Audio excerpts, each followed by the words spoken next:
రైతుల మెడపై తీసుకొచ్చిన నల్ల చట్టాలను, ప్రస్తుతం యువత నిరుద్యోగులు చేస్తున్న న్యాయమైన ధర్నాలను తొక్కేసేలా కేంద్ర ప్రభుత్వం వ్యవహరిస్తోందని సిపిఎం జిల్లా కార్యదర్శి మిల్కూరి వాసుదేవరెడ్డి కరీంనగర్లో మీడియా సమావేశంలో ధ్వజమెత్తారు.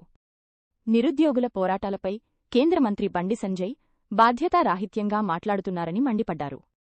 పార్లమెంటులో సంఖ్యాబలంతో ఇష్టారీతిన చట్టాలు తెస్తే ప్రజాగ్రహం తప్పదని రాబోయే రోజుల్లో రైతులు, యువత సమైక్య పోరాటాలతో భాజపా ప్రభుత్వానికి చరమగీతం పాడతారని హెచ్చరించారు. మందబలం ఉంది కదా, సంఖ్యాబలం ఉంది కదా, పార్లమెంట్లో ఎంపీలు ఉన్నాం కదా అని ఏది పడితే చట్టం చేస్తే ఈ ప్రజానీకం ఆక్రోశించక తప్పదు. పీడనపై, దోపిడీపై నిరంతరం ఉద్యమిస్తూనే ఉంటారు. అందులో భాగమే ఈ ప్రధాన్ రాజీనామా చేయక తప్పలేదు. ఇక్కడున్నటువంటి కేంద్ర హోంశాఖ సహాయ మంత్రి బండి సంజయ్ మాట్లాడుతూ ఇంతకుముందు పేపర్ లీకేజ్ జరిగినాయి కదా, ఎవరు రాజీనామా చేయాలిగా, ఇప్పుడు ఎందుకు చేయాలని చెప్పిండు.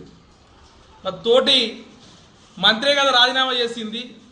అవగాహన లేకుండా, అర్థం పర్థం లేకుండా లేస్తే పాకిస్తాను, లేస్తే ముస్లిం అని చెప్పి మత విద్వేషాలు రెచ్చగొడుతూ పబ్బం కట్టుకొని ఓట్లు దండుకొని ఎంపీ అయినటువంటి నీకేం తెలుసు అని చెప్పేసి సూటిగా ప్రశ్నిస్తున్నాం.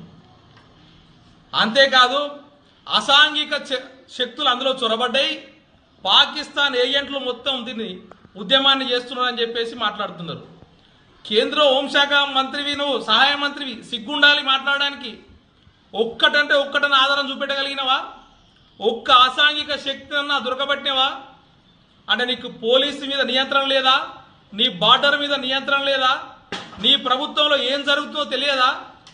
ఆ ఇష్టం వచ్చినట్టు ఇష్టానుసారం ఈ దేశ ప్రజల మధ్య, ఉద్యమకారుల మధ్య అనుచిత వ్యాఖ్యలు చేస్తూ పబ్బం గడుపుకునే నీకు ఏదో ఒక రోజు తగిన శాస్తి జరుగుతుంది. ఖచ్చితంగా భాజపా పార్టీకి దేశంలో రాబోయే రోజుల్లో చరమగీతం పాడక తప్పదు. విద్యార్థి లోకం, యువకులు, రైతులు, అట్లాగే 4 లేబర్ కోడ్లు చేస్తే కార్మికులు, వ్యవసాయ కూలీలు అందరూ సంఘటితం అవుతున్నారు. ఇప్పుడే భవిష్యత్తులో ఖచ్చితంగా ప్రజా ఉద్యమాల ముందు ఈ ప్రభుత్వం నిలబడదని చెప్పేసి స్పష్టంగా కనిపిస్తూ ఉంది.